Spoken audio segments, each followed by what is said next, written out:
Children of the night, what music they make. They're all gonna laugh at you! They're coming to get you, Barbara.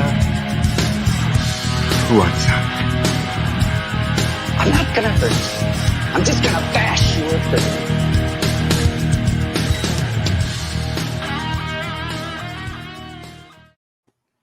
Hey there, boys and girls. Welcome back to Final Guys, the new improved Final Guys, with the new video and introduction by Mr. Jason Brandt. Woo, very fancy.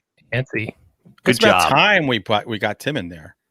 Yeah, I know. I spent all week putting him in the intros. He's on the website. He's on Twitter and Insta. It freaking took forever. I didn't realize how much shit we had out there. As long as he doesn't get an equal share of the profits, I don't care. Yes. And I quit. No, I'm just kidding. I would find you. You found the perfect clip of me, by the way. Thank you so much. You're welcome. Tim, now, welcome to the world of Jason Brandt, where everybody gets a terrible clip of them and he gets the hero shot. That's right. Himself. I like my clip. I think I'm doing something stupid, so that fits me. I don't even know what I'm doing. It looks like I'm digging. I'm not You're sure. like bullshit shoveling or something. Yeah, I don't know. I only went through 2 video clips because I didn't have a lot of time to work on it. So the first funny thing I found us doing, that's what went in. It worked for me. You were doing your lollipop guild dance. All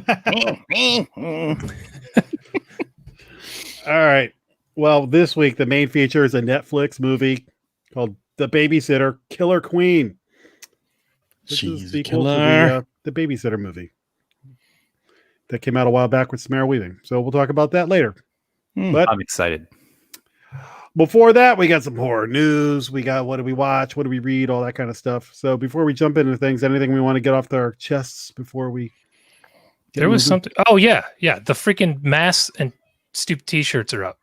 So everybody can stop sending me goddamn messages about it. And I told you, they're going to be the simplest crap ever. And they are. By the way, did you call them stupid T-shirts? Yes, because this website I was using, I spent so freaking long on it and it was just not working right. So I had to completely switch providers. And so get your masks, get your T-shirts, there's sweatshirts, there's all kinds of shit. Please God, somebody buy something so it was worth my time. I bought a mask. I'm still waiting for it. Hasn't come yet. Where's my mask? Yeah, I got a mask too. I don't know how long it's going to be. Product. I've never ordered from them. So. Aggravation. Boy, if you're not buying stuff now, I don't know. This should get people running to the store. This Go buy the shit that I spent time on. The shit that I spent time on, got frustrated, and just threw this shit up there for you to buy. You're quite the marketer. Buy our garbage. You should hear how I talk about my bars. Yeah, really. We're not surprised. Should we do some drinking rules, Jack? What do you think? Go for it. Please give us some drinking words. Every week there are drinking rules. I'm surrounded by a sea of empties around here, but I have no fulls, so I'm just gonna have to do this dry. So if Jack says the words pay, queen, or bee, tip it back. If I say stupid, kills, or Samara, oh, Samara, you got a drink. Jason, if you say cast, writing, or sense. Tim, your words are cult, book, and lake. Oh, you're scared. And then the bonus words, if any of us say bad, Bella, or weaving, drink it up. So expect, I hope your will's in place because you'll be dead if you're really drinking this. We're getting trashed for sure. Speaking of words, I never want to hear be said again is you saying, I'm going to have to do this dry. Well, especially if I'm standing behind you. Let's just not say that again. Oh boy. All right, I'll do it moist from now on. All right. Is everybody sitting down? Because the first piece of news, I don't want you to fall down in grief from what I'm about to report. Mm-hmm. The Walking Dead has announced that season 11, which will be an expanded season, will be their last season. Wow. However, that will be like 30 episodes that will take us into 2022. And then there will be a Daryl and Carol spinoff and an anthology series, Tales of the Walking Dead. So wait. So there's no, now if you say there's Daryl and Carol spinoff, which weren't they on Newhart? Or that was Larry, Daryl, and That Daryl. was Daryl and my brother Daryl and Daryl. So if we know there's a spinoff, so there's zero drama with the two of them for the remainder of the show. Because they can't be dead if you do a spinoff. Is anybody still watching? I've been hate watching it for a while now, but I may even stop doing that. I've missed more seasons than I watched. Yeah, I couldn't do it anymore. I think sometime after they introduced Negan, like the season after that, I just couldn't do it anymore. It was so repetitive, and it was the same thing over and over and over again, and I got bored. Yep. The season with the big reveal of who did Negan kill, that was one of the most anticipated episodes of any show I've ever had. And I want to say within 12 to 15 episodes after that, maybe not even that much, I completely quit watching the show. Mm-hmm. Same. I went from so excited to this is the worst garbage and just quit. I quit that show.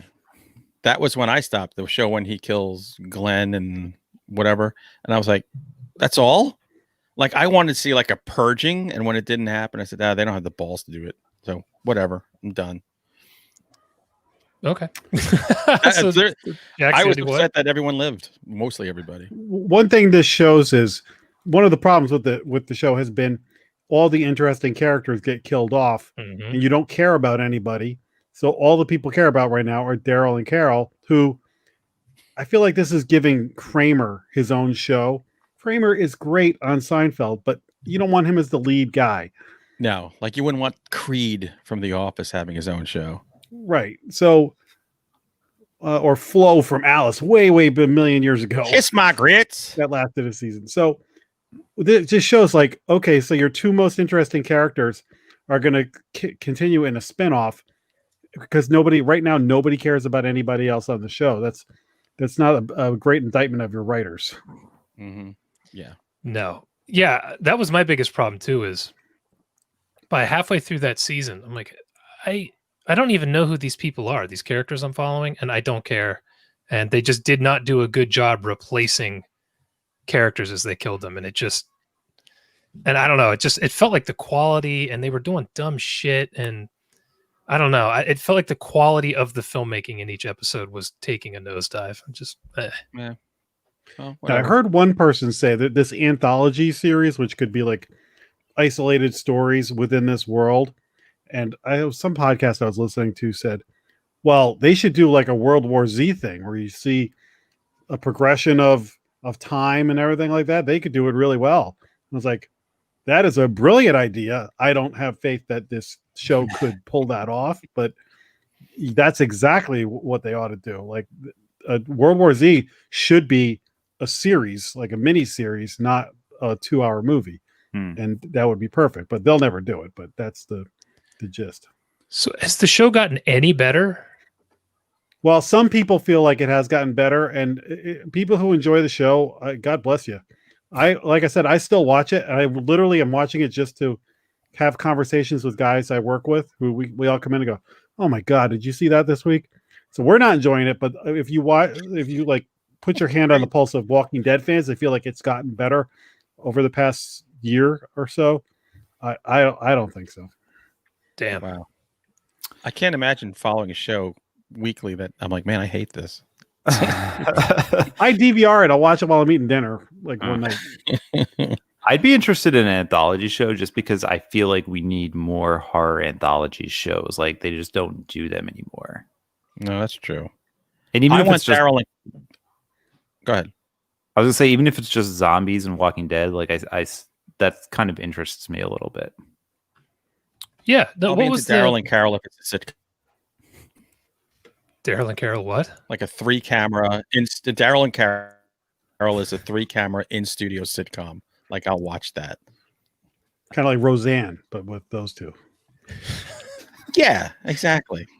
We have now given more time to The Walking Dead than I've thought about it in the last 5 years. Yeah, really. Let's stop this now. Although it's all been pooping on it, but whatever. Okay, the next piece of news is purely for something to say during the news. Nev Campbell will be back as Sidney Prescott in the relaunch of Scream. Thoughts? Humorous comments? Don't care. I assume she was anyway. I honestly didn't know she wasn't up until this week. I think they should have gotten, who was the one who played her little sister on Party of Five? Lacey Chabert or whatever her name is. Yeah. Should have gotten her. Keep it to the Party of Five crew. Maybe Jennifer Love Hewitt. I think Lacey Chabert should be in everything. That's true. I agree with what Jack just said. She's amazing. She is very cute. Okay, the next piece of news is nothing much. Oh, you know who's going to be in that Scream reboot? Jack Quaid from The Boys is going to be in that. He's pretty cool. Oh, yeah. Hunter, you actually watch The Boys, or are you an idiot? I have not watched the second one yet. Get on it, dude. I'm It's watching awesome. Away right now. Oh, I've heard of that. What is that? That's the Hilary Swank Space Going to Mars series. He's really, really good. Is it? Cool. Yeah. All right. The last piece of news, again, slow week. Filler. The host filmmaker Rob Savage and the Blumhouse gang have teamed up for a 3-film deal. So the host guys did mission accomplished. They seem like pretty cool dudes on Twitter. They got a 3-picture deal with Blumhouse. That's great. That's awesome. That's a great Good story. for them. Yeah. Hell yeah. If they need some writers to help, There's 3 right here. You have what's available. It'd be interesting to see what they can do when they can all actually meet in the same room to shoot a movie. Right? You know, it'd be great if they heard this show and I'm the writer they hire. Yeah, I have a feeling you'd walk in, they'd be like, "This fucking guy." Yeah, fuck this guy. It's a trap. That's a trap. One thing is, look, those guys made that movie for no money, so a Blumhouse budget to them is going to be like, Star Wars money to somebody else. $3 million. Like, we can have microphones and lights. Where, like I said, people in the same room. We're gonna have lunch. Yeah, if that ever happens, who knows? This could be as good as it ever gets. Then their next movie is going to be on Skype instead of Zoom. They're really moving up. It's StreamYard. All right, that's all the news. Let's get to the good stuff. Let's talk about what we watched.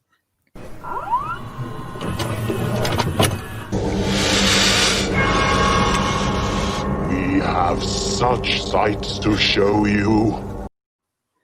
We do have such sights to show you. All right, who wants to go first? Don't matter. Oh, this is voluntary? It's voluntary. I'll tell you what. I got a good story. So go for it. I went to the movies this week. Oh, whoa! I Get saw out of Tenet. here. You can't do that. It was freaking awesome. It's not a horror movie, but I just wanted to share that I went to the movies and it was killer. And it was the biggest theater in the Regal by my house. And my wife and I were the only 2 people in the entire showing. Oh, so we you'll be here next week and alive. Yeah, we basically rented a theater for a private screening for $20. It was A-okay by me. Movie itself, it's Christopher Nolan. It's awesome. I loved it. I realized I'm a complete idiot while watching it because the whole time I was just like, what? What the hell is going on? To say it is mind-bending would be an understatement. That's a Christopher Nolan movie. Yeah. Honestly, my only complaints are you're going to have to watch it multiple times to fully understand what the hell was happening. But the movie's 2.5 hours long, so it's going to limit how many times you're going to revisit it. Right. Other than that, I loved it. Now, do you think movie theaters could really afford to keep the lights on if there's like 2 people in the theater? That's going to be a problem. That was my big, we ended up getting popcorn and soda because I'm like, man, we got to give some money to keep this place. Exactly. I don't know. We also went at 1:00 in the afternoon on the nicest day we've had in the last 4 or 5 months. So I don't know how representative that is, but I imagine it won't be much more if we go back in a week or 2, although there's nothing out, but right. Yeah, it was great. It was so worth the theater going experience to see this movie in particular. So we left. I was just so happy. That's cool. You know, and we're pretty sure you don't have COVID. Movie theaters actually don't make any money off of ticket sales. Did you guys know that? Yes. Yeah, I know it was very, very minimal. $0. That's zero? crazy. I didn't know it was 0. It's pretty much 0. Yeah, pennies. It's crazy. Yeah. So that's why you got to buy shit. That's why I Yep. love the Alamo. They get about $75 out of me in just alcohol and popcorn alone when I go. So how do they make money off the Twizzlers that I snuck in my pocket? They I don't get Jack. I'm just kidding. I don't bring Twizzlers. They pick your pocket when you're at the urinal. Yeah, it's Skittles, not Twizzlers. Yeah. All right. Hunter, what do you got? I watched actually one of my favorite things I've watched all year, and it's not a movie, but it's the documentary In Search of Darkness. Oh, nice. You guys have seen it, and man, it's 4 hours long, over 4 hours long. It could have been 40 hours long, and I just could have, because as I'm watching it, first I watched it with a pen and paper. I think one of you guys mentioned I should do that. I think it was you, Jack. So I'm just like writing things down that I might have missed or things that I want to revisit and make sure during Horror-tober. But then like my mind is going, I'm like, oh, they could have gone into this, they could have done this. Like as they were starting to get to the back half of the 80s, I thought they were focusing too much on sequels and not doing enough new stuff. So I was like, oh my God, there's so much more you could have done here. But if you love 80s horror, oh my God, this is like the documentary for you. Everybody is in this. And it's just those shots when it would be like 1984 and it would show all just like the movie covers. Yeah. I want that. Like, I want all of my clothes to be those patterns. I want pants, shirts, hats, underwear, the whole deal. I loved it. You got some great insight, some fantastic guests. And it's funny because when you start to see the guests early on, you go, oh, I know what movie they're going to do. Like, you start to figure out, oh, yeah, Chopping Mall, definitely going to focus on. So I thought it was cool. And amazingly, at over 4 hours, I didn't think there was enough time. I didn't think they gave it enough time. So like Crystal Lake Memories, what's that, 7 hours or something close to it? It's long. This could have been like that. I'd be happy watching both of those alternating every day of my life if I could. I have yet to finish it. I only made it about 20 minutes in, and I liked what I saw. I just haven't been able to get back to it. I loved it. I should have done it like Sober and Silly said. I am watching the show. I am a 52-year-old man. This is why we do the live stream, folks, so we can get these comments while we're talking. It's so hilarious. I watched that documentary in one weekend. Yeah. I think I watched it over the course of like 4 or 5 days, and a couple of times I got interrupted and got angry that I had to turn it off. But when they would show like all the video covers. And then, like, kind of, what are we going to zoom in on? And you'd see one off in the corner. You're like, oh, you better go up, damn it! Yeah, I want that one. Yeah, but yeah, it's so good. That is, if you don't have Shudder, get Shudder for that alone. Right. Mm-hmm. Very nice. Timmy. All right. First, I'm going to throw out a little beer suggestion. If you're like me and you like pumpkin ales, I would recommend Voodoo Ranger Atomic Pumpkin. It's very delicious. It's pumpkin, cinnamon, and chili peppers in a beer. Ooh, so that's different. Yeah, it's you get the cinnamon up front, and then the peppers kind of kick in a little bit later. So if you're a fan of pumpkin ales, well, yeah, more in your mouth first, and then your butthole. Oh, yeah. I thought you meant the anus. No. I had that beer about 2 weeks ago. I dug it. It's so good. Yeah, it's a good beer. All right, so now on to my movie pick of the week. I watched, speaking of Shudder, they just dropped this movie called Fade to Black, which I don't know if you guys have seen it. I saw it in the theater. The old movie? Yeah, it's like I want to say it's 80 or 82. 80. Okay, there you go. 80. You know, I remember that cover. I just don't remember if I saw the movie or not. I'd have to see a clip or something. Yeah, I really enjoyed this movie. It's about a lonely film buff who basically goes on a killing spree, killing off everyone who pissed him off throughout the movie. Was his name Steve Barnard? With the help of 4 Japanese hookers. Dressed like clowns. It's I don't know. I really enjoyed it. I thought the performance of Dennis Christopher, who you might know as Eddie Kazbrak from the '90 It movie. Yeah. He did a really good job in this role. And he always, after each kill, well, during each kill, he dresses up as like a character from like one of his favorite films. And I thought that was like a nice touch. I don't know. The movie really surprised me because I kind of went into it knowing absolutely nothing, and it was just like a pleasant surprise, a good watch. And if you have Shudder, it's definitely worth your time. It reminds me a little bit of like Taxi Driver, but with like a horror slant. Talking to me? Or like the Joker, like the new Joker movie. It was kind of like the same exact thing. Guys just like kicked around by society. People are shitting on them. And, so it's a movie without enough Batman in it. Exactly. Yeah. No Batman in this movie. I think this is the movie where my friend Jimmy, when we went to see it in the theater by us, kept lighting off packs of firecrackers and tossing them off the balcony. I think this is the one. Yeah. It was the Wild West in the Bronx, man. That sounds crazy. That's how I get in fist fights in movie theaters. Yeah. Well, in this place, if you complained, you would have been murdered. But yeah, it was cool. And one of the things I loved about it is the main character. He works for like a film company, and they had like just rows and rows of like old film reels and stuff. And it brought me back to like when I used to be a projectionist at a movie theater, and I got to have like all those cool film reels and stuff. We learned something. I didn't know you were a projectionist. Yeah, did it for like 6 years, man. Is that the same theater that Hunter was a mop boy in? No, we it were wasn't at the Globe one of Theater in the theaters. Bronx. It was a real theater, not one of those fake ones. Nowadays, you don't even have projectionists. They just now it's all digital. But Yeah. back when I did it, it was 35 millimeter, and we used to have to thread the projectors and everything. It was pretty awesome. Ooh. That seems like a cool Where'd you learn job. that skill? I learned it at the movie theater. Wow. Hey, God, here's this expensive film, kid. Figure Yeah. this shit out. Oops. But All right. Well,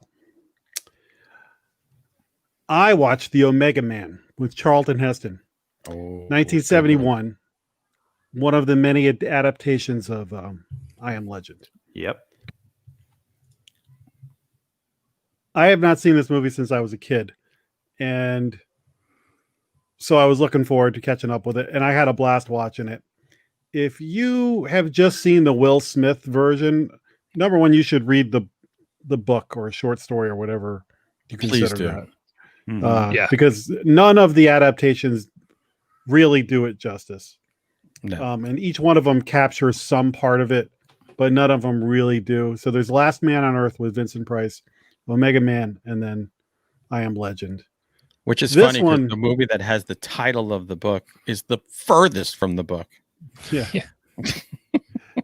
So this one's kind of groovy because it's 1971. So you've got Heston, and he's the only guy in Los Angeles, and they're not exactly vampires, they're mutants with cloaks and awesome sunglasses, and they're albino. But they don't really ever bite anybody or drink any blood, but they're out there, and he's using a machine gun on them, not a stake or anything like that. Yeah. And it diverts, but I if you haven't seen this one, I think you should catch up with it. You should see all three of the adaptations of it and read the book so you're up to speed on the whole conversation. But this was a fun one to go back and watch. Have you guys all seen? I know, Hunter, I know you have. This is a family watch every time it was on in the house. Yeah. I watched this long ass time ago. I went Same. through and watched all of them in order, and then haven't revisited any since. Charlton Yeah, like Heston is I just probably haven't swinging seen dick this in since the 80s, so it was fun to catch up. It's with it. good. Like Last Man on Earth to me is my favorite. It's the closest it gets to the actual story. None of them touch on the weird sexuality element of the story itself, which Matheson's stuff there's very like even Hell House is hypersexual if you read the book. The movie's excellent, but it's not like the book. But Omega Man it's Charlton Heston, man. From Apes to The Last Man on Earth to Soylent Green. Come on. Yeah, it's a cool dude. Yeah. And Anthony Zerbe, I think that's his name. He's the bad guy. Yeah. And you would recognize him from a lot of different stuff. he was the bad guy in like everything back in the 70s. He was the bad guy in Kiss Meets the Phantom of the Park. That's how deep my Zerbino knowledge goes. Wow. Jesus. All right. Who are we back? We're back to Jason. It's time for Critters 3, baby. Oh boy. Mm-hmm. So Critters 3, Mick Garris is gone, and we're back to just the critters in a house, like a farmhouse kind of thing with two families. It's got the goofy humor from the second one back, but not nearly as much as the second one, which even though the humor is a lot of what I didn't like about the second one, I felt like the third one didn't fill that void with anything of interest. So, it was like, this was, to me, was the one where I felt like, all right, the series, it's not total trash yet. It's not Hellraiser. It's not Children of the Corn, but I'm having trouble paying attention to these movies at this point because they're getting so repetitive. But there is an interesting thing about this. Leonardo DiCaprio is in it. Mm-hmm. I did not know this. No? Yeah. I never no clue. saw this one. Now that you say that, I remember that. I knew that and had forgotten it. So when he showed up, I'm like, what the hell? Leonardo DiCaprio's in this, and he looks annoying as shit. Like, I wanted to punch his character the entire time. And that also reminded me that there was someone in Critters 2, and now I can't remember the actor. I forgot to bring him up last week. Other than Lynn Shay, she was in the first two. But anyway, Critters 3, the wheels are falling off. It's not terrible, but I'm on the struggle bus by about halfway through 3. I'm like, oh God, I've got 2.5 more movies to go. So, passable series film, but I'm so shocked. I thought they'd just get better and better as it went along. Every series I've watched, that's what's happened. Yeah, this is so bizarre. All right, Hunter. What the hell did I watch? Hold on, I should maybe check. I totally forgot what the hell I was. I do that all the time. Every time I have to look at the sheet. Oh, this was good. I went to, when I skipped out on Final Guys a couple of weeks ago, we went to the drive-in and I saw Centigrade. Oh, yeah, what is that? I had the day off the next day. It was a surprise day off, and then my wife surprised me with tickets. So Centigrade is based on a true story, and it's about this woman who's a writer and her husband. They are in, I think it was Norway, and she's on a little book tour. And it starts immediately with the car is broken down on this road. And basically, they get snowed in for weeks. Just the two of them cannot get out of the car. And their marriage, kind of not so good. So two people who, are having issues in this car with very little to eat. And, oh, by the way, she's also pregnant and ready to pop. Look, this is not fast moving. This is a slow, I hate the word slow burn. It just means it's an intelligent horror movie. Or boring. I didn't think it was boring. And there's some scenes I was like, oh, I was like cringing. But I actually thought this was very good. Of course, I'm in the drive-in, so everything you watch at the drive-in is exponentially better than if you watch it anywhere else on Earth. But still, later on I thought about it, I'm like, this is still a really cool movie. And I actually, when it's on demand or free, I want to watch it again. But supposedly the woman is a writer and is still writing today or something. So I got to find out her name and maybe read some of her books. Supposedly which woman? The woman in the car. Oh. But it's a survival tale and how you survive and stuff. And there are dumb decisions that people make when they're under stress. Well, I bet it was pretty cool to watch something where people are trapped in a car while you're sitting in a car watching it. This is very true. And it was getting cold that night. And that's a pretty cool experience. We were not dressed appropriately, and we had no blanket, wearing shorts and short sleeve shirts. And I'm going, it's like 48 degrees right now because we're up in the mountains. So, if you want a good trapped in the car movie, watch The Battery. There you go. If you go to the right part of a city, you might get a crack whore to put her boobs up against the window too. That is my favorite zombie masturbation scene of all time. It's definitely number one. Oh, it fills all 10 right. slots. All right, Tim, take us away from this. Oh God, how do I follow that? I rewatched a movie this week called Attack the Block. Oh yeah, Oh my Yeah. God. Love that. that movie is awesome. Yeah, the first time I watched it, I wasn't like that into it, but I went back and watched it again, and I really love this movie. It basically takes place in South London.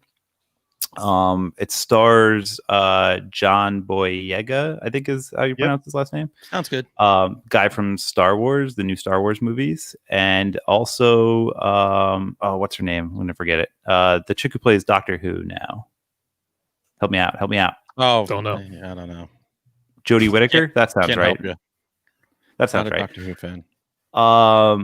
Yeah, and it's just a fun alien invasion movie that is surprisingly funny as well, and I laughed a lot in it. So, yeah, I recommend it. If you haven't seen it, it's definitely worth a watch. I think it was on Prime. My only major complaint was like the first time I saw it, I thought the aliens looked kind of dumb.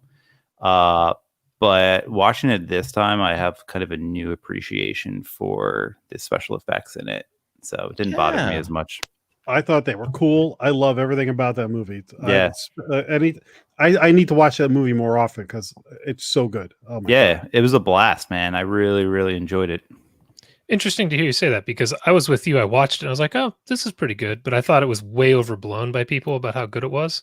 So if you're saying your second viewing really made it click, maybe I should give it another shot. Yeah, I think it's going to go in like a steady rotation now. And I'm going to watch it like every couple of years. Damn. Thank you for reminding me because that's one I keep meaning to buy because I really dug that movie. Good stuff. What I think of John Boyega, like in Star Wars, I would always say, "Oh, it's the guy from Attack the Block." Yeah, that was his first movie too. It really? It was? Yep. Yeah, I'd rather be known for Attack the Block than any of that Star Wars schlock. And the guy from Shaun of the Dead, what's his name? Is that? Oh, yeah, Nick Frost. He's not in it that much, but Not that much. He's funny when he's on screen. But yeah, I love it. I thought it was great. All right. Well, remember last week I was talking about that Ray Harryhausen documentary. I watched the new episode of The Boys on Friday night, and then I'm flicking around the channels, and TMC is showing Clash of the Titans, and it's like 15 minutes in. So I'm like, oh! So I watch it, commercial free, uncut, the whole thing. So I'm like, oh, awesome, man! I'm gonna sit back and watching it like with an even more appreciation based coming off of that documentary. And every time there was a special effect, I'd just be like, oh, the work that went into that. And this is a movie where you never are like getting bored waiting for the next great monster part. There's something like every 5 minutes in that movie. So I missed the beginning 15 minutes or so. So I just said, well, let me just check. So I went online to see where you could watch this. Turns out Clash of the Titans is on Netflix. Yeah, I saw that. Went back and, it is. So I watched the first 15 minutes. When I got to the part where I came in, I turned it off. So good news, everybody. So Tim, you clearly knew this. Clash of the Titans is on Netflix. So man, I had not seen this start to finish in a long time. And this movie never gets old. I watched this 1,000 times when I was in like junior high school. I read the novelization of it. I love this movie. I almost watched it actually because you were talking about that documentary last week, and I saw it on there, and I was like, oh man, I haven't seen this since I was like, I don't know, 7 years old, and I was heavily debating whether or not to watch this or not. So maybe I'll do it this week. Oh, the guy who plays Calibus, so awesome. I don't think I've seen this since I was a kid either. Yeah, it's been so long. Bubo the owl, the mechanical owl, totally put in there because of R2-D2 in Star Wars. It even sounds like him. Yeah. So that was a blast. A mechanical owl. I didn't get it. And Judy Bowker is Andromeda. Oh yeah. Is that wrong to say that? I don't know what to say anymore. So I'll just keep talking about The Harry. Hamlin. Medusa scene is the best thing ever filmed. I love that. Yeah, that's It is amazing. Didn't one of the Hercules movies have a really good Medusa scene too? The Kevin Sorbo Hercules? The Lou Ferrigno Hercules? Or are you thinking of a Sinbad with Medusa? I can't. Maybe I can't They remember. all bleed into one. Sinbad in House Party was probably the best. Wasn't there one with Reg Park, like an old one? I don't know. I'd have been. I watched all those Hercules movies when I was like 10, and now they're all the same movie in my mind. Yeah, You're just making me want to watch Hercules Kevin Sorbo really bad right now. Oh, the best Hercules thing ever filmed is Arnold Schwarzenegger's Hercules in New York. Yeah, that is amazing. He's unbelievable. Right. I don't know how it exists. I think he's billed as Arnold Strong in it. Yeah, he is. That's brilliant. Is it my turn? Yeah. Oh, really quick, Jason. My children said for So Bad It's Good, you should consider a movie called Clowntergeist. Clowntergeist. I saw the first 5 minutes of that movie. They just watched it the other night and they said only 5 minutes. They said tell Jason make it. Clowntergeist makes the show. I'm like, all right. So before I forget, I'll add that to my list as soon as I'm done shitting on Critters 4. How could you? Come on. How could you? So where do all movie series go to die? Space. So guess where Critters 4 goes? Space. Well, they came from space, so at least it makes sense. Yes, but this is the only movie that takes place there. I will give you that. I actually, at the beginning, was thinking, you know what? This is a cool idea. It doesn't. It's not like I was going to say Friday 13th, but I actually like that one going into space with like Leprechaun and Hellraiser and all that shit. Yeah, Leprechaun in space is spectacular. The sets in that are just awesome. They're in a warehouse with just like silver doors. This one's a little step above that, but not hugely. But it has Angela Bassett in it. I was just going to say that looked like her in the trailer you're showing. Yep. And it has Chucky himself. Brad Dourif. Yep. And Terrence Mann is in it for a little bit again. So here's the thing. I felt like it was decently made, but the critters are barely in it. And their ability to shoot spikes off their back, that's not in it. It's like the filmmakers just either didn't know they could do that because they hadn't watched the previous films, didn't care. I don't know. The critter work wasn't nearly as good as the first three films. And Terrence Mann's character makes no goddamn sense. He was a hero in the first three, and in this one, he's just a villain out of nowhere. I don't know why. They don't explain why. They just say things change, and he's a villain. Oh, it's like that's like Highlander 2. You know, they cut off Sean Connery's head in the first one, then he comes like, it's magic. Yeah, fuck you. It's magic. That's like comic book level retconning. They're just like, eh. So the movie also completely rips off the Aliens plot line. So the one character who's made it through all four films, other than Terrence Mann, gets in a pod with the last two eggs of the critters, and some organization in space or something wants to preserve them because they don't want to annihilate a species. He gets pulled up into space in this pod and is lost for 53 years. He's in stasis. So he comes out, everyone he knows is dead. Critters are loose on the ship. I'm like, Jesus Christ, this is Aliens. This is ridiculous. And there are multiple beats that are just Aliens. So, you know, if there had been more critters, it would have been significantly better than 3, but there weren't. So a lot of it is just watching people. I got a fever. The only prescription is more critters. More critters. It would almost be like if they decided to make a new Friday the 13th movie, like Jason Voorhees, 5 minutes tops. That's all we need. That's kind of what this felt. Well, that's called Friday the 13th Part 5. Yes, that's a good point. That movie sucks. Jason goes to hell. Yeah. What was the other thing that was in this? Oh, there's really no humor, like none. So they took a series that was based on humor, and they were like, no, we're gonna watch people hacking computers in space now. Let's put them in space, but take out the humor. It's a humor vacuum in space. That's pretty much what it was. You know, in space, no one can hear you laugh. Yeah, actually, that pretty much sums up this movie. That should have been the tagline. So, you know, Critters 4. I would say it's probably equal to 3 in my enjoyment because parts of it were so much better made, but the critters aren't really in it, so that's a big kind of drop off. But So I only have one more to go. So if I had to put a gun to your head and say you watch Children of the Corn or Critters, critters. Okay. Not even close. I didn't think that would be close. No. Just Critters, one Critters movie is better than all of the others combined. Yes, literally. Critters 1 is better than all the Children of the Corn stacked up. So I don't care what Barnard says. He's like blown away by Children of the Corn. I saw an article about Stephen King's reaction to a lot of his movies and adaptations, and for Children of the Corn, it just says, "I really don't know why they needed all those sequels to Children of the Corn." I don't either. Cashed all the checks. I was going to say he wasn't sending the checks back. Yeah. I'm sure. Right. All right, Hunter. All right, I'm going to finish it up with a book, but not one book, but 3 books. Whoa! Goddamn. Never do this because if there's like a trilogy, like the Hunger trilogy up to book 5, I take my time. Like I read 1, I let it rest, digest. I go a year later, but I picked up Blake Crouch's Wayward. The Wayward Pines trilogy.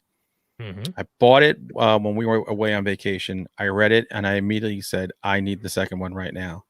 So fired up my Kindle, bought that one. And then the third one, I went to the library. So I went to a bookstore, Kindle, and a library. Hit every way I could get a book. Damn. Because it starts with Pines, then Wayward, then The Last Town. And all 3 take place over the course of just really like a couple of weeks. These books are astounding. I could live in this universe for a very long time and be very comfortable, but I'm also kind of glad that he cut it the way he did. And they're very different books. Like the first one is straight up sci-fi and like where it's sci-fi and a mystery. Yeah. So it's like, where is he? What's going on? And then the reveal is like jaw dropping. And the second one is, it's kind of like Empire Strikes Back. It's like, oh boy, nothing's going to happen that's good here. And the third one is just straight up action. It never stops.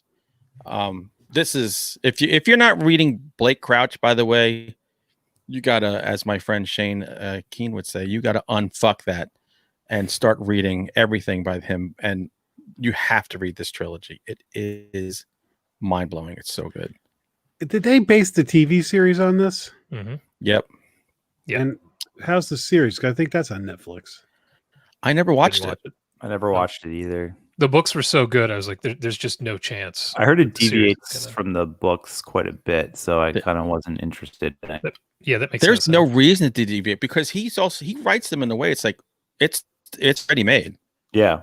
You've got your script right there. Just don't blow it with lighting. The mystery of the first book is so good. Yeah. It's so good. When it shows what happened, like I was like, what? Yeah, it really talk about shit I didn't see coming. No. Yeah. And the very end of the last one, I was like, what? So I loved it. And like I said, I never do this where I just read one book by any author, one after the other. But this first time in my life I've ever done that. So are you trying to tell me that you think Blake Crouch is a better writer than me? Because that is insulting. It's true. I'm trying to say you're not giving him a bro job. It's kind of like Critters, Children of the Corn. Well, the 3 of us are Children of the Corn, and he's Critters. It's true. I say it all the time. I think the guy is he could be the best writer in the genres working right now. I mean, he's just killing it. There's a deceptive simplicity to it that sucks you right in. Yeah. Yeah, simple writing style, complex storytelling. Yeah, exactly. Ooh. Dark Matter is like one of my favorite books ever. I love that. That's the first book I ever read by him, and I was like, "Who is this dude?" Yeah, he has one he self-published years ago, I think, called Run. That is great too. It's almost straight horror. It's really good. He's done books with John Conrath too. So I got to check out it. I got to get his entire back catalog. It's worth it. All right, Tim, what do you got? Oh, I got a book as well. And I actually have it right here in front of me. So I read Clown in a Cornfield. Don't give away spoilers. I bought it for October. My buddy Adam Caesar. I Hail won't give Caesar. I won't give away any. It was more any spoilers, fabulous than yours, pal. but He will be on an episode of Monster Man in the next few weeks. yeah, awesome guy and fantastic writer. This book, it's kind of marketed. Well, it's not kind of. It is marketed as a YA book, but it is not YA at all, really, in terms of content. Like, it is violent and bloody and gory, and he doesn't pull any punches at all. And there's like more F-bombs, I think, than a Hunter Shea, Tim Meyer, and Jason Brandt novel combined. Damn. Yeah, But you can still be YA. By the way, I got a whole YA. lesson in that from an editor one day. Yeah, so we're basically YA stands for y'all. It's a Southern book. Hey y'all, Yeah, exactly. y'all gonna like it. Exactly that. No, I'm kidding. It's basically YA because the main character is a teenager, and it follows like a lot of teenager themes, parties, boyfriends, parents, just that whole thing. So that's why it's kind of marketed as a YA, just because the characters are mostly kids. But yeah, I mean, it's a simple plot. Girl moves to the Midwest in a town that basically is just a giant cornfield, and they have a mascot, and that mascot is a clown, and this clown is killing people. So yeah, it's very simple, but the characters are great. Adam's a great writer, and it's just a really fun horror book. And Clive Barker blurbed it, which is just awesome. Damn. Yeah, And the title is awesome. So talk about judging a book by the cover. If I'm just getting on a plane and looking, okay, that wins. Sold. Yeah, he had me at Paul Tremblay blurbed it too, I think. Yeah, he's got a lot of great blurbs on it. Tremblay, Stephen Graham Jones, Nick Acosta, which you might People know are blurbing all over this thing. creator of Channel Zero. Yeah. So yeah, he's got a lot of good stuff going for him. I'm very happy for him, and yeah, it's a great book. Definitely check it out. Yeah, I can't wait. Yeah, I want to read that. Hail Caesar. Hail Caesar. All right. Well, I didn't read a book, but I watched the movie. We know. Shudder. I'm sorry, I didn't read Misfits by Hunter Shea, available now on Amazon.com. I'm reading that right now. Jack's waiting for me to give him a free copy. You're goddamn right. That's how it works. That's how it's worked for 10 years now. There's a whole process. You hear that plug I just did? I just earned another page. That's right. Boom.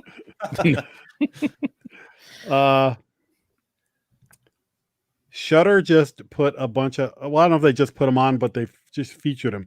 A bunch of the Halloween movies got posted. So I watched Halloween 4, The Return of Michael Myers.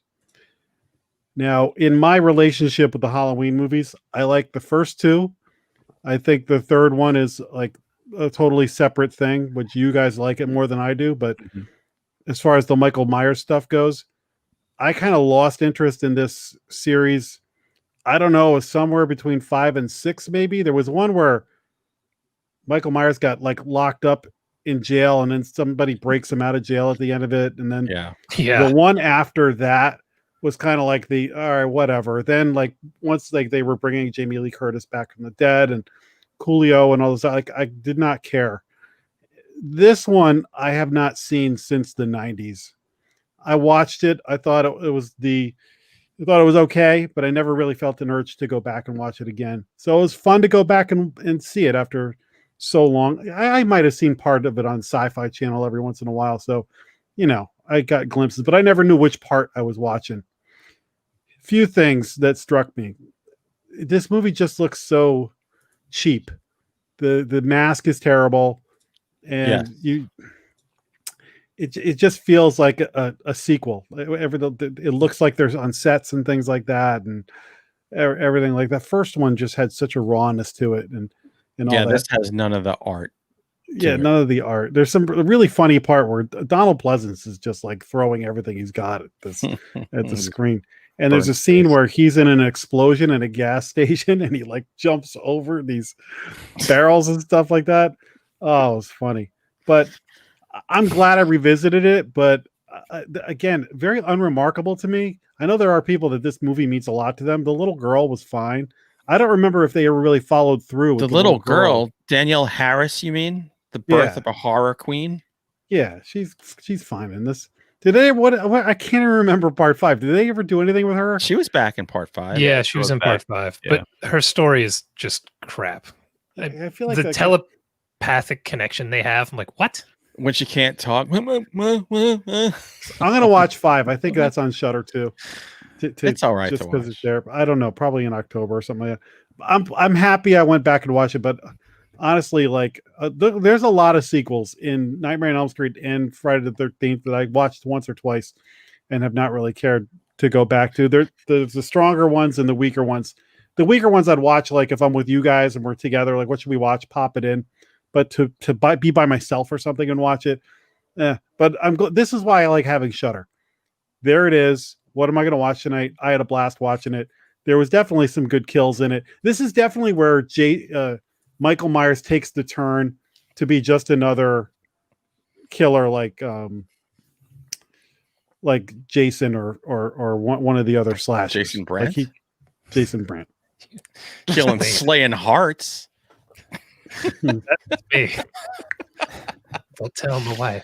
By the way, Jack, well, you're really all laughing because you're getting schooled on your rappers. My what? Because it was Coolio, but it's Busta Rhymes. Oh, Coolio's in Dracula 3000. Another classic. Another classic movie. Yeah, for me, I always thought Halloween when I rewatched that beginning of the year or whatever. I feel like the wheels fell off after 3. Wait, time out. Can I just say one thing? Rap sucks. Hey, whoa! Hey, now, guys. Tell that to the Wu-Tang Clan, Relax. motherfucker. Relax. Jesus. God damn, bringing heat. Hip hop is awesome. Yeah, I felt like after 3, the series it wasn't like just the worst crap ever with 4, but it felt like we were in a pretty serious nosedive. 4 looks like a TV movie. Yes. There's some that just it looks like it's made for TV movie. Is that the one at the end where they shoot him like 9,000 times? Yeah. Yeah, and then he like falls into a hole. In the Yeah. woods, right? They're in the woods. And you're like, haven't any of you ever watched a horror movie? He's clearly not dead. He fell Yeah. into a hole. Yeah. I actually like 4 though. I you know what? I agree, Tim. I'm agreeing with you. I liked 4 too. I It's like 4 watchable. I better think than part 2. it is cheaply made, and the mask is awful. Like Yeah. it is so cheesy looking, but I actually really enjoy the story of it. I don't know. It's weird. That and I really like the Paul Rudd one too for some reason. Which one is that? I really want to watch that. Oh, 6. no. I I believe know it's who Paul 6. Rudd is. I really do. I like the Paul Rudd one. I don't know. Get the hell out of Dude, here. I like it. I don't know. 5 is I think the worst out of all of them. Paul Rudd hates that one. Besides like the one with was it H2O, the one with Josh H2O. Hartnett? When they're at the Yes. boarding school, that one's Yeah. awful. That one's really bad. That one is freaking Shakespeare compared to the Paul Rudd one. I don't know. Yeah. The Paul Rudd one I love. I watch it every year. There was some documentary about the making of 4, 5, and 6, and they gave so little of shit about 6. Like over the course of 2 hours, I think they gave it 10 minutes. This was fun. I love that scene at the end when they're like in the facility, and I don't know. It's like a cool sequence to me. You mean where he like, kills him by hitting with a board? Like nothing you're saying is shocking us, Tim. So if you're looking for shock value, it's not going to work. I just remember watching it when I was young, and I don't know. I just always that one just has a special place. in my Well, you heart. got nostalgia. All right. Part 4 is definitely That makes sense. watchable. It's Part watchable. 4 is watchable. I love just don't think it's memorable. And there's so many other movies to watch. I mean, Tim, you've got your Wishmaster box set there. Watch part 5 though, and you'll appreciate part 4 so Right. much. I'm gonna watch part 5 just because it's on Shudder. 5 And is it's there. worse than 4, but better than 6. For Debatable. most people. Look, talking- 4 had such a following that Fright Rags put out a whole collection of Yeah, that's Halloween true. 4 shirts. And I always have to give 4 credit because Danielle Harris. So even though I don't think it's good, it gets a pass because it brought her to all of us. So yeah, exactly. all right. Am I the only one with anything left? Yeah, I'm I got done. nothing. All right. I want to give a quick shout out to a short film that the director sent to us. It's on Prime now. We actually could have watched it a little early, but I'm stupid and don't check our email. It's called We Die Alone. And True. we actually get a surprising amount I'm of living this. I don't need to watch it.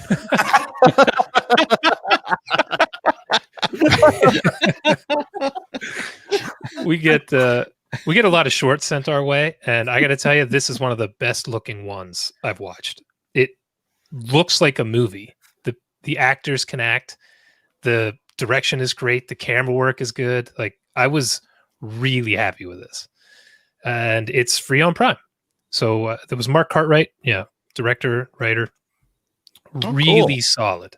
It's like 20 minutes long, I think 24 minutes it says with credits. So I'm loading it up as we speak right now. Yeah, I'm gonna check that out. I have no idea what their budget was or anything, but just the way he shot it, I was like, okay, this looks like a movie. Whereas sometimes we get sent shorts, and I'm like, okay, good aspect ratio, solid aspect ratio, not bad. Filled the TV, can't complain. So good job. Somebody give Mark a little bit of money. This is just seeing this. I'm like, yeah, little Blumhouse money, and maybe we should all watch it and then have him on. And then when he becomes like a thing, we'd be like, yo, we had this guy on our show. Here's a book of mine you should adapt. I like the way you're thinking. Here's 14 books you should adapt. By the way, you gave it a good compliment, because when a movie's total shit, you'll go, it's a movie. You said this time it looks like a movie. So that was totally different than you. So people who follow us, it's different than it is very different. Sold me on that. Because like I'm saying, with shorts, you watch them, you're like, this does not look like a movie. This looks like something you put together on your phone. And this looked good. I was very. You ever see the short that Lights Out was based on? Mm-hmm. Oh yeah. I mean, if they could do it with that was a great short. And I'm rooting for this guy. I haven't even watched it yet, and I'm already rooting for it. Didn't like that movie though, but I liked the short. The movie was okay. But it was all right. You're an idiot too, though, so keep that in mind. Wow. True. Jesus. By the way, did somebody not did they spike your Geritol tonight? I'm sorry. I'm sorry. I'm just honest. You're as spicy as this beer. I just speak my mind. I speak my mind. There's leaders out there that people love because they speak their mind. I don't see why I'm not loved. That's a mystery. What was that ouch unsubbed in reference to? Jack all rap sucks. Yeah. Yeah, definitely. We're still talking about that. My God, that was so 10 minutes ago. Yeah, really, man. Move on. All right. Let's get to the main feature. You like scary movies? Uh-huh. What's your favorite scary movie? I don't know. You have to have a favorite. What comes to mind? All right. Babysitter Killer Queen. I'm going to summarize this by telling you this. If you have not seen The Babysitter, what are you doing watching this movie? So you don't need a synopsis of it. It's a freaking sequel to The Babysitter. And Samara Weaving is not the lead in it, which automatically knocks it down. It's like, hey, we've got buffalo wings, but they're not spicy. You know, like, oh, they have no dipping sauce. They're just regular wings. Yeah. However, perhaps the movie salvages itself. We'll see. So, I'll go last. Hunter, what'd you think of this movie? Okay, so Redden.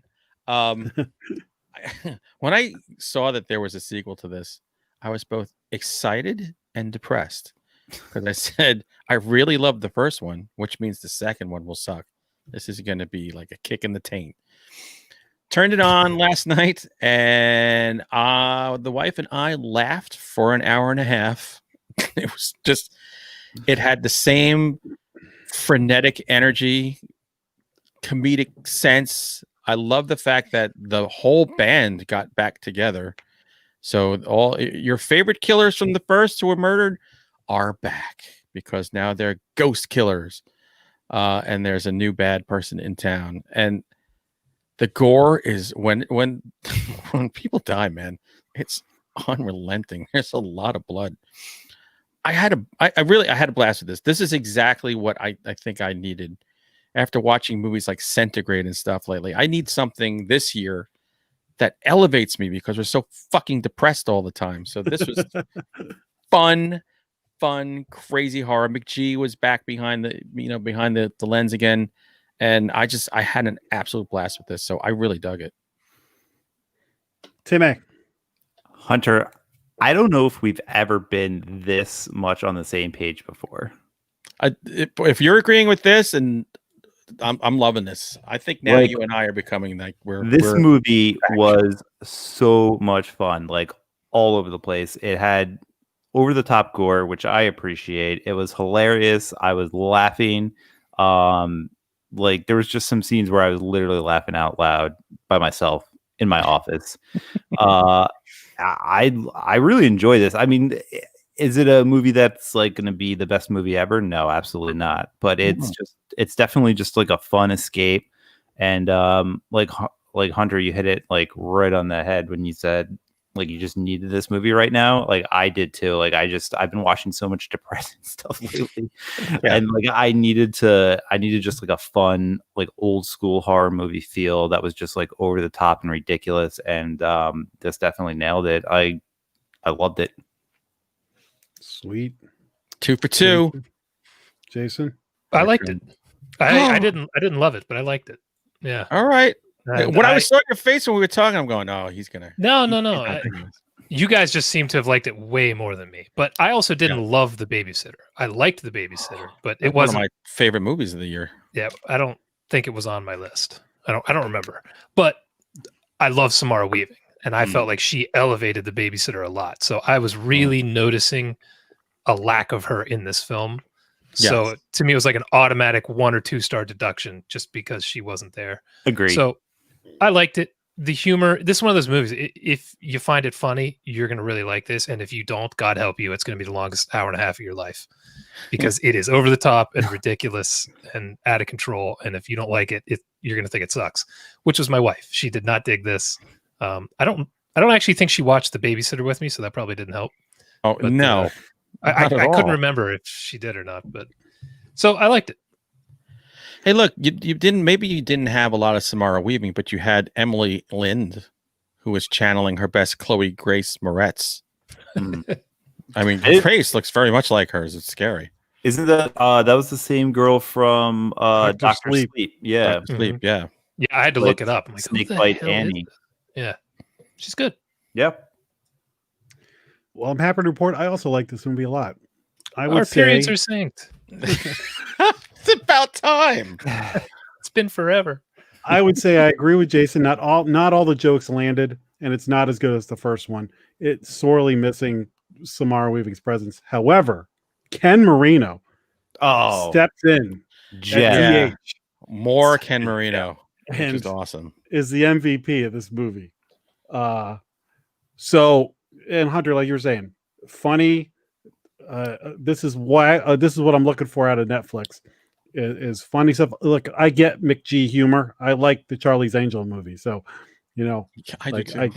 I get it. Like, and I actually heard him on a podcast talking about this, and he sounds like a guy who's trying to have fun with the movie, and he's channeling a little bit of oh shoot, what's that movie with the video games with I'll think of it. The movie with the video games. The kid where he has to fight all the boyfriends. Oh, Scott Pilgrim. Scott Pilgrim. Yeah, you channel a little Scott Pilgrim in there. There was a lot of different references. Little Fresh Prince nod there. So a lot of fun. Like I said, not every joke landed, but a blast. What I'm looking for out of a Netflix movie. So let us dive in. So, all right, I will say, here's one thing. I really like the whole movie, and at one point, Samara Weaving does make her return. They did not. Whatever. Well, she's in the credits. They did nothing with her. She was, for the first time in any movie she's ever done, she was a complete blank slate. It looked like she was there possibly against her will. I mean, it looked like she just kind of was like, do I have to go? Yes, you have to go. Do you want to give me a script? We'll just tell you the lines to say. Just stand there in the water and just come up on the beach and we'll tell you what to say. So it was really weird how they completely dropped the ball. They gave no charisma to the person that held the entire first movie together. It almost felt like they didn't know if they were going to get her. Like she was filming something else and she had like a day off. I think she was doing Bill and Ted 3. Maybe. Might have been. Was it just me, or did it look like she was wearing a wig too? It did. Might have been. I was like looking at like, what the hell's going on with her hair? It looks fake. So She might have cut her hair for another role, and they had to put the wig on. Well, I think she was doing, was it Baroness or Scarlet or something for the new G.I. Joe movie? So maybe that's why. I don't know. Right. It felt like they were setting the franchise up to not need her if they go any further. That would be a mistake. They tied up the loose end because McGee even said like the focal point of this is the kid. What's his name? Chad? Judah Cole. Judah Um, Lewis. Coolio. I can't remember the kid's name. Coolio. Spitting image. Flava Flav. So no, I totally agree. Like what and the choice, we can get into some spoilers, but what they did with her, I was like, okay, if this wasn't such a fun, goofy movie, I would probably think about this more and not be crazy about the ending. But it's kind of a who cares ending because you're there for the gags, right? Right. And plus, I mean, you had the girl Melanie, who was the neighbor girl. I think she filled that void. Mm-hmm. But as far as the charisma and the kind of the charm and the craziness, but what was missing was the connection. There was this like kind of weird pedo love story in the first one. By the way, these kids grew up like they're unrecognizable, super fast. It's supposed to be 2 years after the first one, but everybody looks like, I mean, like Bella Thorne looks like Bella Thorne's mother now. Yeah. Well, Bella Thorne, who she's only 22, by the way, who broke the internet on her OnlyFans account. Yeah. Didn't she basically destroy porn by herself? Like, yeah, it's good for her. Internet porn is now devastated because of her. She's amazing. $2 million in 1 week and showing no nudity, whereas you could get all of her nude stuff free on Instagram. Yeah, isn't she the one that posted naked pictures on Twitter or something? Yeah, and then I think that's her. She also shot a porno movie for Pornhub. What? She's in it, or she directed? She shot it. She directed. Oh, okay. Wow, she's a character. She is, and I think she was hysterical in the first. I liked her in this one. I just wish there was more of her in both of them because I think it was great to see the original Killer Gang, but they were kind of limited in their screen time. Her and Shirtless Dude are amazing. Shirtless Dude's pecs have grown to the point where they're like as big as Bella Thorne's. Yeah, yeah, true. He's on that Amazon show, isn't he? That you liked, Hunter? I kept watching, going, "Who the hell is he? I know where he's from. I'll figure it out." Is it the one where people die and they like get uploaded to heaven or something like that? Or oh, that's right, Upload, which is such a good movie or show, I should say. I didn't see it. I just so good. Yeah, Leslie Bibb is the mother. She didn't get a whole lot of screen time either. It's a shame. But the father of Snakebite Annie, him and Ken Marino, like they could have their own movie. That and the guidance counselor I thought was hilarious. Oh yeah. Dude, I was hysterically laughing with ththose guidance counselors. Yeah, he was tremendous. Like if that was my guidance counselor in high school, I might have gone. You just need to get laid. That's it. No shit, dude. Good advice. He was like the friend in Get Out. Yeah, reminded me that's of him. exactly who you reminded me of. Yeah, it was good. I'm also the school nurse. All right, let's get to spoilers. We all like the movie. Yes. I thought we were already in spoilers. I thought we kind of were, but we Yeah. might as well just if you haven't seen The Babysitter, you don't want to get spoiled. This is real spoilers now. We were in fake Real spoilers. So Samara Weaving comes back during a spell that they're casting at the end, and they retcon the whole thing so that I may have this wrong because I watched this like a week ago. The entire first movie was a setup, or was this just this movie? No. Setup. Her intentions were good the whole time. That part I don't understand. I maybe I'm wrong, but I kind of felt like because of the first movie, she decided to protect. I don't know. Right. And then she arranged everything so that way he could hook up with the new girl in school, knowing that they would do a little something and become impure. It was confusing because they showed her recruit the whole group the first time. So you were getting the how did it all begin, but you were also getting the motivation for the second movie separately. So it was a little blurry there. Right. I can see that. You know what? I wasn't looking too deep. Yeah, Right, I wasn't right, thinking exactly. deep at all. I was just loving what I was watching. Yeah, does anybody care at that point about the No. story? Not at all. Not this movie, at least. They just needed something to wrap it up. Yeah. Exactly. Yeah, but yeah, when Samara Weaving showed up, it just also kind of reminded me of how much I was missing her in the movie, even though they didn't give her anything to do. Just I see her on screen, and I've loved so many roles she's been in. I'm just like, damn it, why wasn't she in this movie more? Yep. Yeah, I totally get that. And yeah, but when she finally showed up, I was like, I got a little excited. I'm like, all right, awesome. And she just stood there, just looking at people. I'm like, what is going on? I swear they had 2 hours to shoot all her stuff because it was quick. Yeah, it was a shame. We But didn't that's even okay. get the red bikini. No. Well, you had Bella Thorne's yellow thing, whatever she Bella was wearing, Thorne's her yellow death was awesome in leather. that movie. Oh, that was a pretty cool death. That reminded me of the one of the kills in Sputnik when the thing was going for its human dinner. Very similar. I got about nothing else for it. I mean, it's it was it's a fun. simple Worth movie. watching. It Definitely looks worth good watching. too. These are good looking movies. Would you like to see a third one? Yes.